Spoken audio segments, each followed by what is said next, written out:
Dünyamızdan ortaça 29 milyon 919 min 500 kilometr uzaklıktaki bir asman cismini orýanyz şu wagt. Bu zady taşyndan tanamak kynçylyk çekdirýär. Men bu videomda ekranda görýäňiz asman cismi barady we bu kosmosda bolan 5 tane gen galdyrjy wakalar düşündirjek. Gelin onda videomuza geçelim.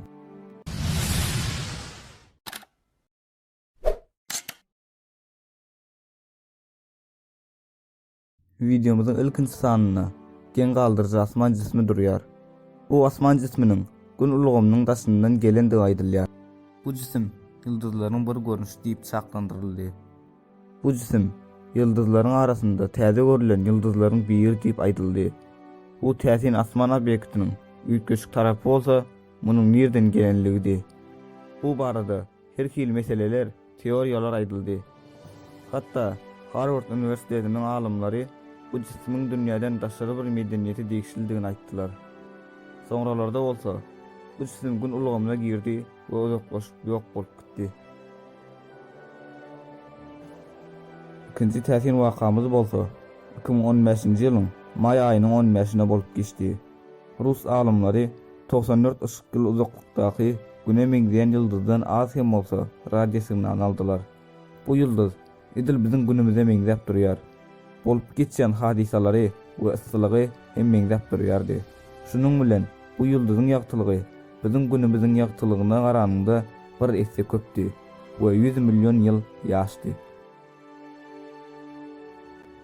Bu görýän zadyňyz bolsa bir supervoid, ýagny uly boşluk. Kosmosda ýyldızlaryň ýa-da asman cisimleriniň bolmaýan boş ýerleri hem bardyr. Bu aýdýanlarym size üýtgeç gelip biler. Emma älim giňişliginde bolup geçýän ýagdaýlar birazrak üýtgeçikdir.